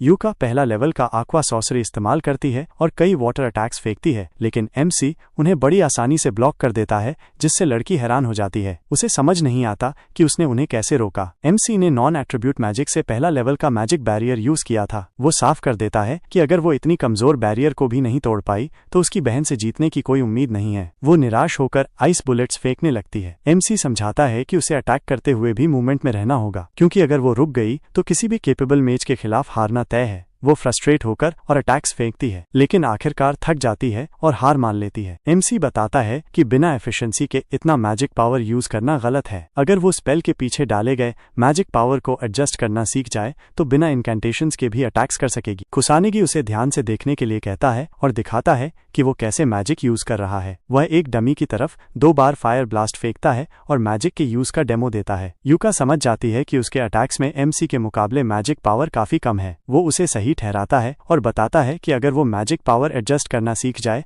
तो इनकैंटेशंस की जरूरत ही नहीं है। अब यूका को समझ आ जाता है कि स्पेल करते समय चांट करने का कोई मतलब नहीं है। MC इसे कंफर्म करता है और बताता है कि पहला स्टेप यही होगा कि वो अपनी इनकैंटेशन को छोटा करना सीखे। अगर वो मैजिक एडजस्ट करना सीख गई तो चांट करना एकदम बेकार होगा। वो कहता है कि इससे उसका मैजिक क्राफ्ट और भी ताकतवर बनेगा। MC उसे दोबारा खड़े होने को कहता है और फिर से लड़ने का आदेश देता है। यूका को लगता है कि अभी बहुत जल्दी है, लेकिन वो उसे कोल्ड एक्सप्रेशन से कहता है कि वरना सब बेकार होगा और उसे ऐसे ट्रेन करना होगा जैसे जान पर बनी हो। ये सुनकर वो डर जाती है और गिर जाती है। वो पूछता है कि क्या वो ठीक है और साफ करता है कि अब से रोज ऐसा ही होगा। वो देखता है कि वो उसकी बातें सुन भी नहीं रही। रात में MC हराजुकू में जाता है। उसने हाल ही में इस इलाके में भी कुछ मॉन्स्टर्स की प्रेजेंस महसूस की थी और इसलिए जांचने आया है। हालांकि वो लगातार मॉन्स्टर्स को एलिमिनेट करने की कोशिश कर रहा है, लेकिन फिर भी उनकी संख्या जस की तस बनी हुई है। अचानक उसे दिखता है कि कोई मैजिकल बीस्ट किसी को अटैक कर रहा है। वो देर नहीं करता और फौरन उस बच्चे की तरफ दौड़ पड़ता है। वह सही समय पर पहुंच जाता है और एक ही बार में मॉन्स्टर को हरा देता है। वह छोटे बच्चे से पूछता है कि क्या वो ठीक है, लेकिन बच्चा धन्यवाद कहने की बजाय उसकी तस्वीरें लेने लगता है। MC फौरन वहां से चला जाता है और सोचता है कि आजकल के लोगों में कुछ तो गड़बड़ है। वह तय करता है कि अगली बार चेहरा अच्छे से छिपाएगा और वहां से चला जाता है। अगले दिन MC फिर से यूका के साथ ट्रेनिंग शुरू करता है। वो जल्दी ही गिर जाती है और थक जाती है। उनके डुअल का दिन पास आता जा रहा है। MC मानता है कि उसकी अब तक की प्रोग्रेस बुरी नहीं है, लेकिन वो अब भी लगभग हर चीज में रुका से बहुत पीछे है। अगर ऐसे ही चलता रहा तो उसके जीतने का कोई चांस नहीं है। वो यूका को कहता है कि अगर वो हार मानना चाहती है तो कोई दिक्कत नहीं है, लेकिन यूका खड़ी होती है और बताती है कि वो पूरी जिंदगी अपनी बहन से कंपेयर होती रही है। वह कई बार हार मानने पर मजबूर हुई है, लेकिन अब वो मैजिक क्राफ्ट में कभी हार नहीं मानेगी। MC साफ कहता है कि वो ऐसे सफल नहीं हो पाएगी, लेकिन यूका उसे और सख्त होने को कहती है। वह मान जाता है और तय करता है कि अब बिल्कुल भी हाथ नहीं रोकेगा। यूका खुश हो जाती है और लड़ाई के लिए तैयार हो जाती है। दोनों एक दूसरे के साथ ट्रेनिंग करते रहते हैं और MC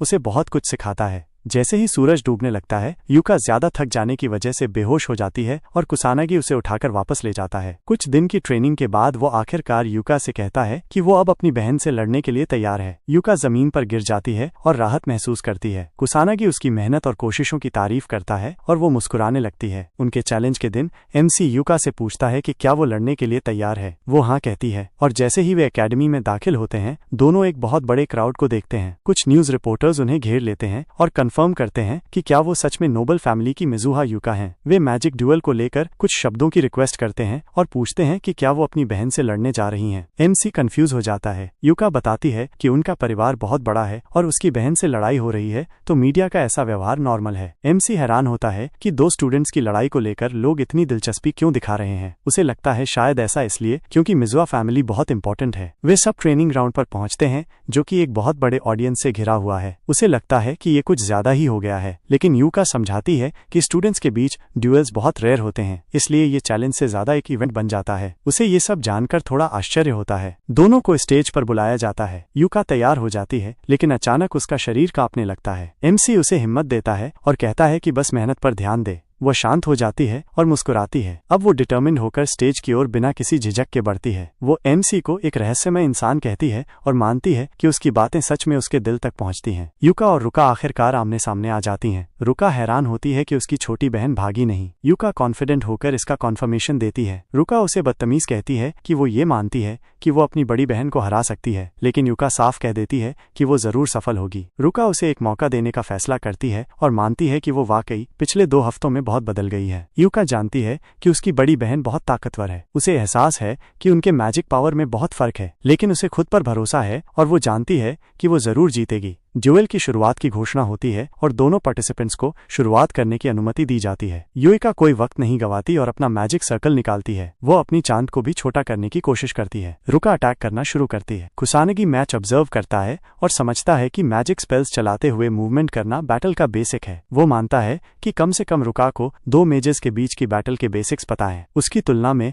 यूका इतनी नर्वस हो जाती है कि वो बेसिक्स भूल जाती है और लड़ाई के दौरान मूव नहीं करती। अब उसके पास चांटिंग टाइम कम करने का का भी फायदा नहीं रह गया। रुका और युइका दोनों फर्स्ट लेवल वाटर मैजिक से एक दूसरे पर हमला करती हैं। युइका अपनी बड़ी बहन के अटैक के सामने टिक जाती है। वो अपनी कैपेबिलिटीज से हैरान होती है और मानती है कि वो सच में पहले से ज्यादा मजबूत हो गई है। रुका भी मानती है कि उसने सिर्फ 2 हफ्तों में स्ट्रेंथ इंप्रूव की है। युइका अपनी बहन से तारीफ सुनकर खुश हो जाती है। रुका उसे हम्बल करती है और कहती है कि हंसना बंद करे क्योंकि ये बस कंपैरिजन था, कोई तारीफ नहीं। फिर रुका अपनी मैजिक का लेवल बढ़ाती है और इस बार एक और भी ताकतवर अटैक करती है। वो second level water Blitz use करती है। युका इसे संभाल नहीं पाती और गिर जाती है। एमसी उसकी तरफ देखता है और जानता है कि वो एन्चांटिंग में अब अच्छी हो गई है, जिससे उसके जीतने के चांसेस बढ़े हैं। लेकिन उसकी बहन उससे बहुत ज्यादा ताकतवर है। रुका उसे क्रूअल कहती है कि वो उसकी मदद तक नहीं कर रहा, जबकि पहले उसे प्रोटेक्ट कर रहा था। वो जवाब देता है कि उसकी मदद की जरूरत नहीं है। रुका उसकी बात नहीं समझ पाती। अचानक युका उठ जाती है और अपनी बहन को चौंका देती है। रुका समझ नहीं पाती कि वो अब भी कैसे खड़ी है, जबकि उस पर लेवल 2 ब्लिट्स का अटैक हुआ था। युका साफ कह देती है कि वो ये मैच जरूर जीतेगी। उसके पास मैजिक क्राफ्ट के अलावा और कुछ नहीं है। भले ही वो सब कुछ हार जाए,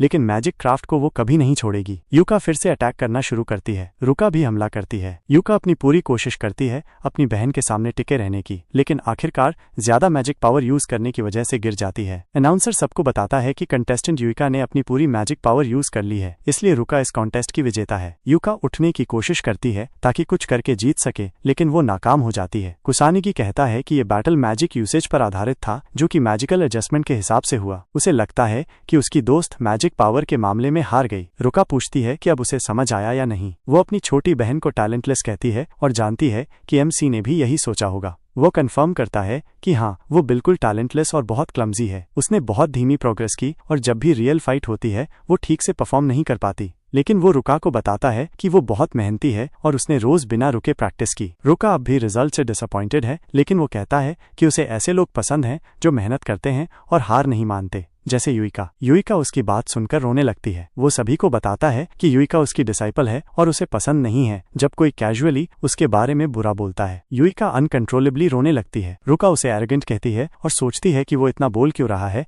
जबकि उसके पास बस 100 मैजिक पावर है। वो साफ कर देता है कि वो उसे 100 मैजिक पावर से हराएगा। रुका को लगता है कि वो सिर्फ बकवास कर रहा है, लेकिन वो अग्री करती है। रुका कहती है कि उसका ओपोनेंट कोई और है और कत्सुरागी एक्साइटेड होता है कि अब उसकी बारी है। रुका उसे जल्दी खत्म करने की सलाह देती है और वो आश्वस्त करता है कि उसे दोबारा कहने की जरूरत नहीं है। कत्सुरागी युइका को बाहर ले जाता है और उसे आराम करने को कहता है और इंस्ट्रक्ट करता है कि लड़ाई ध्यान से देखे ताकि कुछ सीख सके। वह उसकी बात समझ जाती है। अचानक उसे एहसास होता है कि उसके शरीर में अब कोई दर्द नहीं है और उसके हाथों में भी कोई जख्म नहीं है। जैसे ही वो स्टेज पर जाता है, एमसी मानता है कि वो सिर्फ 100 मैजिक पावर से नहीं जीत सकता। हालांकि उसने पहले कुछ और कहा था। उसे पता है कि जीतने के लिए उसे 100% फोकस की जरूरत होगी। एमसी तय करता है कि वो अपना मैजिक पावर 100 पर रखेगा और नॉन एट्रीब्यूट अटैक करेगा बिना किसी इनकेंटेशंस के। वो इस बार मैजिक बैरियर नहीं लगाने वाला है, इसलिए अगर उसे सीधे हिट लगा तो वो मर सकता है। उसे ये सिचुएशन थ्रिलिंग लगती है।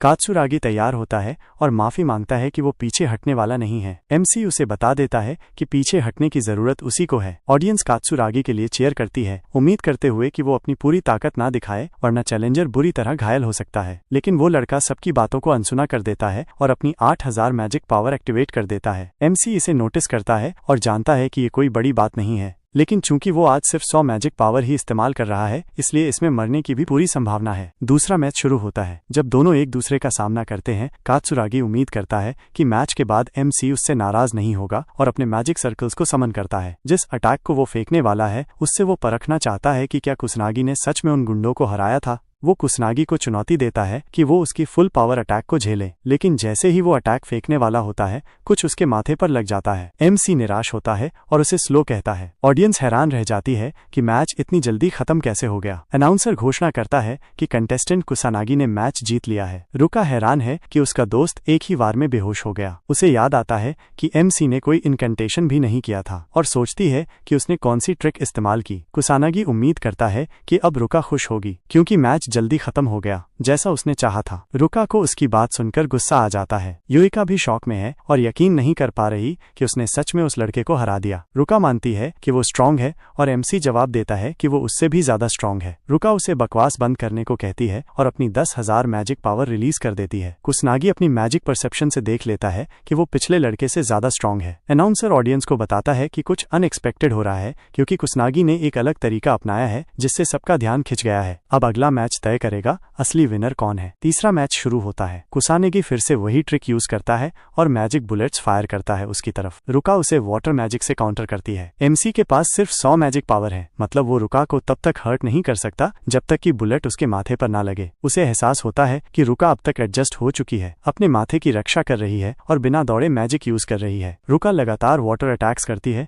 लेकिन इसके बावजूद भी वो हैरान है कि एमसी अब तक अडिग खड़ा है। उसे पता है कि वो कोई मैजिक यूज नहीं कर रहा, लेकिन समझ नहीं आ रहा कि वो कैसे बिना भीगे खड़ा है। ऑडियंस भी कंफ्यूज है, सोच रही है कि वो कैसे अब तक सूखा है जबकि उस पे कई बार पानी पड़ा। युइका को भी समझ नहीं आ रहा कि उसने कौन सी ट्रिक यूज की है जिससे वो खुद को बचा पा रहा है। रुका फिर से अटैक करती है, लेकिन इस बार एमसी उसकी मैजिक को जबरदस्त स्पीड से डॉज कर देता है। रुका आखिरकार समझ जाती है कि वो अब तक कैसे बचा हुआ था, लेकिन वो कुछ बोल नहीं पाती। उसे समझ आता है कि एक मैजिक अटैक को दूसरे मैजिक अटैक से काउंटर किया जा सकता है और अगर पावर में बहुत फर्क भी हो तो भी डैमेज से बचा जा सकता है। सभी जानते हैं कि डैमेज से बचने का यही एक तरीका है। रुका गुस्से में दांत पीसती है क्योंकि उसके लेवल 2 टेक्निक्स की स्पीड और मास अलग अलग हैं, जिससे किसी का भी बच पाना लगभग नामुमकिन है। वो सोचती है कि एमसी कैसे इतने स्ट्रॉन्ग स्पेल्स के सामने बिना डरे खड़ा है। कुसनागी जानता है कि रुका शायद यही सब सोच रही है। उसे लगता है कि अगर मैजिक अटैक्स को सही से सेंस और डिटेक्ट किया जाए तो डॉज करना आसान हो जाता, बट इसमें काफी हिम्मत लगती है। रुका अब सीरियस हो जाती है और 3rd स्पेल अजोरा स्प्लैश यूज करती है। ऑडियंस चिंतित हो जाती है क्योंकि अगर कुसानेगी इस अटैक से हिट हो गया तो ये डिजास्टर होगा। रुका थकी हुई है लेकिन कॉन्फिडेंट है कि अब एमसी इसे डॉज नहीं कर पाएगा, लेकिन अचानक उसे एक मैजिक बुलेट लगती है और वो गिर जाती है। उसे समझ नहीं आता कि एमसी अब तक कैसे खड़ा है। वो पूछती है कि उसने कौन सा तरीका अपनाया जिससे वो उसके अटैक से बचा रहा। एमसी बताता है कि उसने एक मैजिक ड्रेनिंग टेक्निक यूज की जो मैजिक क्राफ्ट को एब्जॉर्ब कर लेती है। उसने बस सेंटर से वॉक करते हुए ड्रेन यूज किया। रुका पहले तो चुप रहती है, फिर हंसते हुए अपनी हार स्वीकार करती है। अनाउंसर घोषणा करता है कि कुसानागी मनाडो ने मैच जीत लिया है। युइका स्टेज पर भागती है और पूछती है कि क्या दोनों ठीक हैं। एमसी उसे स्माइल करते हुए बताता है कि सब ठीक है और उसने जीत ली है। युइका भी मुस्कुरा देती है। रुका अपना वादा निभाने का फैसला करती है और उन्हें फ्रीडम दे देती है जो वो चाहते हैं। कुसानागी खुश होता है कि सब अच्छे से खत्म हुआ। उसे लगता है कि युका की चोटें गहरी नहीं थीं, शायद रुका ने फाइट में हाथ रोका था। रुका शर्मिंदा हो जाती है और बहाना बनाने लगती है। एमसी बताता है कि युका सिर्फ 2 हफ्तों में काफी स्ट्रांग हो गई है। उसे लगता है कि रुका ने भी ये नोटिस किया होगा और अब ज्यादा ओवर प्रोटेक्टिव होने की जरूरत नहीं है। युका डिटरमाइंड होकर बोलती है कि वो और स्ट्रांग बनेगी ताकि उसकी बहन को उसकी चिंता ना करनी पड़े। रुका मुस्कुराती है और अब अपनी छोटी बहन पर विश्वास करना शुरू करती है। कुसानागी खुश होता है उन्हें ऐसे साथ देखकर, लेकिन तभी उसे अचानक एक बहुत भारी प्रेशर महसूस होता है और उसे लगता है कि ये एबनॉर्मल मैजिक है। आसमान लाल हो जाता है और एमसी सोचता है क्या फिर से कोई कैलामिटी होने वाली है। टडानो और उसका गैंग कुसानागी के बैग में कुछ ढूंढने की कोशिश करता है। ड्यूल में कुसानागी की ताकत साबित होने के बाद उन्होंने कई लोग खो दिए हैं। उसके साथी बताते हैं कि बैग में सिर्फ टेक्स्ट बुक्स हैं। टडानो उसे मेहनती कहता है और परेशान हो जाता है। उसे यकीन है कि एमसी कुछ छुपा रहा है, वरना एक ट्रैश ऐसा पावरफुल स्पेल कैसे यूज कर सकता है। उनमें से एक लड़का बाहर खिड़की से देखता है और डर जाता है। टडानो पूछता है कि क्या देखा और पास आता है। सब लाल आसमान को देखते हैं और सोचते हैं कि पृथ्वी पर ये क्या हो रहा है। कोई कहता है कि ये कैलामिटी है, लेकिन टडानो को यकीन नहीं होता। ट्रेनिंग ग्राउंड पर एमसी चिंतित हो जाता है क्योंकि वो लाल आसमान को देख रहा है। उसे समझ नहीं आ रहा कि इतनी स्ट्रॉन्ग एबनॉर्मल मैजिक अचानक कहां से आ गई। उसे शक होता है कि ये कैलामिटी हो सकती है। सब घबरा जाते हैं और ऑडियंस में अफरा तफरी मच जाती है। सब पूछते हैं कि क्या हो रहा है। कोई नहीं मानता कि यहाँ सच में कैलामिटी हो रही है। कुसानागी डर जाता है क्योंकि उसे समझ नहीं आ रहा कि ये सब क्यों हो रहा है। अचानक उसे याद आता है कि शायद ये शिंजुकू में पहले जो उसने महसूस किया था उससे जुड़ा हुआ हो। उसे याद आता है कि पहली कैलामिटी भी शिंजुकू में हुई थी। उसे नहीं पता ये सिर्फ इत्तेफाक है या इसके पीछे कुछ और सीक्रेट है। तभी पोर्टल्स खुलते हैं और मैजिकल बीस्ट्स निकलने लगते हैं। स्टूडेंट्स डर जाते हैं और चिल्लाने लगते हैं, लेकिन टीचर उन्हें शांत रहने और सेफ्टी की तरफ ले जाने की कोशिश करता है। कुसानेगी तुरंत मैजिक बुलेट से मॉन्स्टर्स को मार देता है। फिर वो मैजिक यूज करके एक अनाउंसमेंट करता है। एमसी सबको शांत रहने को कहता है। वो बताता है कि अभी सिर्फ वीक मॉन्स्टर्स आ रहे हैं क्योंकि ये कैलामिटी की शुरुआत है, इसलिए डरने की जरूरत नहीं है। वो आश्वस्त करता है कि सब ठीक रहेगा अगर दिमाग से काम लिया और उसकी बात मानी। वो सबको जिम्नेजियम की तरफ ग्रुप में जाने को कहता है क्योंकि अकेले जाना खतरनाक है। वो रुका और बाकी लोगों को भी इवैक्यूएट होने को कहता है। टीचर पूछता है कि वो क्या करने वाला है। एमसी बताता है कि वो स्कूल बिल्डिंग के अंदर फंसे लोगों को बचाना चाहता है। टीचर कहता है कि अकेले जाना सेफ नहीं है, लेकिन कात्सुरागी साथ जाने के लिए तैयार हो जाता है ताकि एमसी को सब कुछ अकेले ना करना पड़े। टीचर चिंतित होता है लेकिन मान जाता है क्योंकि उसे पता है कि कुसानगी क्या कर सकता है। टीचर उन्हें नसीहत देता है कि वो कुछ भी मजबूरी में ना करें और सेफ रहें। कात्सुरागी कॉन्फिडेंट है कि वो नहीं मरेगा और एमसी से पूछता है कि क्या वो भी सेफ रहेगा। एमसी मजाक में बात टाल देता है और यूका को बताता है कि वो अब जा रहा है। यूका चिंतित होती है और उसे सेफ रहने को कहती है। कात्सुरागी दौड़ता है और अपने जूनियर से कहता है कि वो पहले जाएगा। उसकी स्पीड इतनी ज्यादा है कि वो 100 मीटर सिर्फ 10 सेकंड में कवर कर लेता है। वो एमसी से पूछता है कि क्या वो उसकी बराबरी कर सकता है। कुसानगी अपने मैजिक सर्कल्स बाहर निकालता है और जबरदस्त स्पीड में आगे बढ़ता है, जिससे सीनियर हैरान रह जाता है। एमसी क्लियर कर देता है कि वो ही पहले जाएगा। कात्सुरागी मानता है कि उसकी स्पीड क्रेजी है, लेकिन सिर्फ स्पीड काफी नहीं है। वो एमसी को करीब से देखना चाहता है कि वो असल में क्या कर सकता है। वो सबको बचाना चाहता है और साथ ही कुसानगी के बारे में भी जानना चाहता है। एमसी अपनी परसेप्शन स्किल से स्कूल के अंदर 58 मैजिक यूजर्स डिटेक्ट करता है। उसे शक है कि शायद कोई ऐसा भी है जिसके पास कोई मैजिक पावर नहीं है। अगर उसका शक सही है तो वो पूरे स्कूल को चेक करेगा और ऐसे स्टूडेंट्स को बचाएगा। कुछ स्टूडेंट्स पर मैजिकल बीस्ट अटैक करते हैं। एमसी विंडो से क्लासरूम में घुसता है और आसानी से मैजिक बुलेट से सारे मॉन्स्टर्स को मार देता है। फीमेल स्टूडेंट्स सरप्राइज हो जाती हैं। एक मॉन्स्टर पीछे से उस पर अटैक करता है, लेकिन वो बिना डरे उसे भी मार देता है। कात्सुरागी भी आ जाता है और पूछता है कि क्या वो ठीक है। एमसी उम्मीद करता है कि वो सभी को बिना किसी परेशानी के इवैक्यूएट करवा सके। फिर वो तुरंत निकल जाता है। कात्सुरागी उसे रोकने की कोशिश करता है क्योंकि अकेले जाना खतरनाक है, लेकिन वो रुक नहीं पाता। एमसी की स्पीड बहुत ज्यादा है। कात्सुरागी सोचता है कि शायद वो बोझ बन रहा था और मानता है कि शायद वो सच में ज्यादा यूजफुल नहीं है। उसे अब भी यकीन नहीं होता कि एमसी ने एक मैजिकल बीस्ट को इतनी आसानी से हरा दिया। वो सोचता है कि आखिर ये लड़का है कौन। कुसानगी स्कूल की गलियों में दौड़ते हुए और स्टूडेंट्स को ढूंढते हुए जाता है। हालांकि वो सब मॉन्स्टर्स को एक साथ मार सकता है,